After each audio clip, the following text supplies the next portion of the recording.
from Elephant TV, and we are with Gerald Williams, IFBB PRO Gerald Williams. So what do you tell people watching that, watch other people who are influenced by others and say, I want to be that type of cool, and I don't find myself to be, a part of that group? Yeah, you've got to find your own comfort space. It took me a while to really figure out, I don't like normal people stuff. I don't like to really go out to restaurants to eat. I like my food at home. Mm-hmm. I'm okay with that.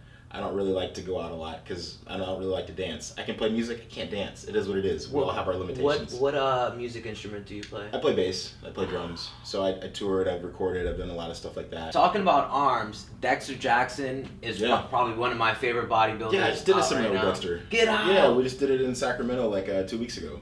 Yeah. I was bringing him up because when it comes to arms, I think of Dexter Jackson, and he's on YouTube right now, so big shout out to him. He's putting out some great content, and I think he has phenomenal arms. Yeah. But now, forget the arms. You've done a seminar with him, so is there something about him that you find that's pretty cool? Dexter's mentality about willingness to change. And Dexter gave me a little bit of game a couple weeks ago that I really appreciated about the business aspect of the sport.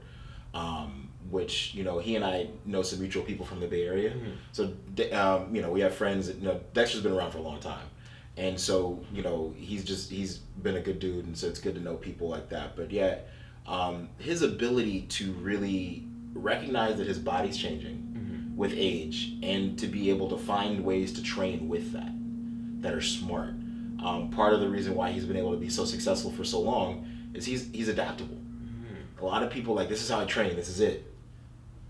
But why? I mean, it works this way, but your body's different. At 27, I train differently than at 29 than I would at 30. Dexter's almost 50. Dexter got his pro card, I think, when I was in 5th or 6th grade. Wow. Yeah, we were talking, it was him, Iris Kyle. We were talking, I was like, wow, you guys turned pro when I was in middle school. Jeez. But their willingness to, Dexter particularly, his willingness to, my body is different, but I can still train it, but this is how I'm going to train it for longevity. And a lot of guys don't make it that long. You rarely see guys 47 still competing at the Olympia level. You don't. Because I think they're so fixed in how they train, your body can't handle it. Dorian Yates is a great example. He trained one way and everything fell apart. Dexter's, the antecedent of that. He was like, I use machines now only. That's all I use. A while ago I did other stuff, but now this is what I do. Cool. Be adaptable. Learn that. So, adaptable. I like that. And I heard you say fixed a lot. Is there anything that you had a fixed mindset on, and now that you just recently changed your mind on? Yeah, I mean, I'm exploring a lot of different ways to train. I think I'm in a space now where I think last year I had a chance to train with a couple people that the takeaways for me was use more weight. And I think before I got into a space where you don't need a lot of weight to grow. And so while I believe that to be somewhat true, Ronnie Coleman said it best, everybody wants to be a bodybuilder, but nobody wants to lift any heavy ass weight. All right. You got to lift some heavy things.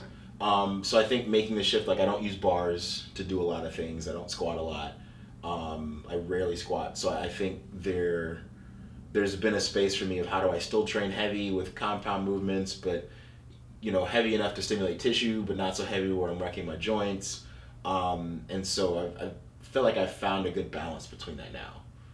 And I think I was struggling with that. I think I had taken it down, and then I was trying to take it back up, and then I think I was taking it down again, and now I think I found a comfortable space. And talking about that, when people look at people's Instagrams or Twitters or Facebooks or YouTube, and they see these cars, again, Dexter Jackson, I believe he owns these cars, but I do believe Dexter owns those cars as well. Yeah, because the way he talks about it, he's like, you can't even sit in my car. I know Dexter owns his cars. Yeah. He's crazy about the leather and his shoes, everything. and I know Dexter. Oh. Dexter doesn't count. He counts, but I'm talking about maybe other people who are showing these things, and you start to feel bad. You start to feel inadequate or unworthy, and just wow, these people are accomplishing so much, and I'm doing so little. How do you combat that? I mean, I'll be honest. I hate social media. I'll be totally honest. I don't like to post anything. I'm much more one of those people. I don't really. I'm a private dude, so I don't really like to let everybody in like that. And even the content I post is really greatly tailored to bodybuilding. But a lot of great things happen in the dark, and it's not one of those things where people are going to see exactly what's going on. Don't worry about what people see.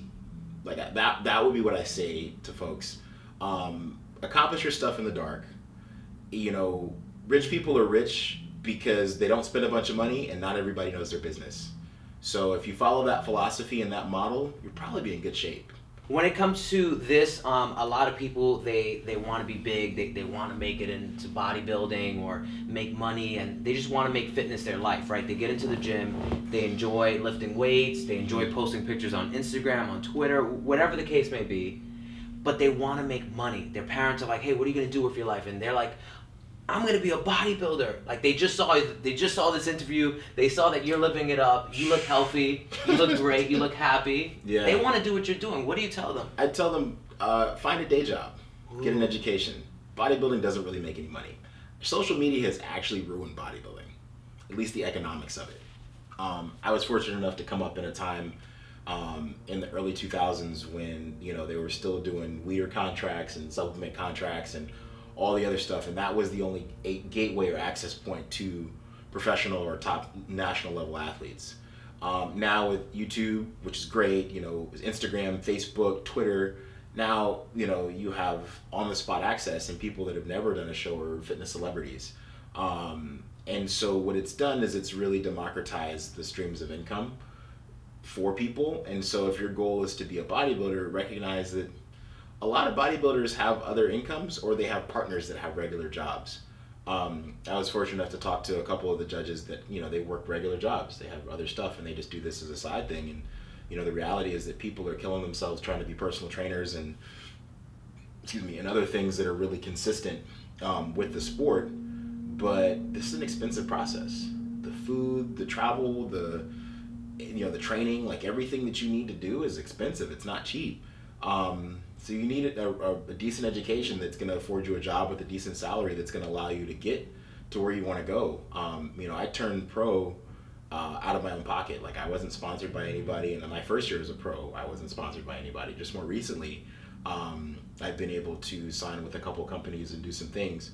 But the first couple years returning, it was all on me, And so I think there's a romanticized view of what it means to become a professional bodybuilder and what's going to happen automatically. The skies will open up in part and money will rain from the ceiling, and a brand new car is going to float out from the side and you're going to ride off into the sunset. No. Is there one habit that you think contributes to this success that you have? Continue to believe in yourself. There will always be people that give you contradictory information, and I think when we're weak on our own belief in what we can accomplish, we lean to others. And so sometimes you have to just unequivocally believe that you can do something, even if it feels like unsurmountable and unreal. And I'll use my own example in this sense, right? Coming back to compete as a bodybuilder after taking 7 years out, despite how people had said, gifted I was, whatever, to turn pro in 1 year is almost unheard of, and I didn't feel ready, but I told myself I was going to be able to do it. And despite how far away I felt, and despite how much I felt everyone was much bigger, I'm much more of a shape symmetry person. I don't feel like I'm a super huge dude, but everything balances really well, and I know I have to show up in shape, and I can do that pretty well. But I continued to believe all the way until it happened. So I'd say believe in yourself. If you're running low on belief in yourself, try and shut the door to anything negative around you, because it takes a little bit to pull you off track. Sometimes you just have to shut all the doors. Maybe you don't let anything positive in, maybe you don't let anything negative in either, and continue to be unequivocally focused, just taking step after step, day after day, to get where you need to go.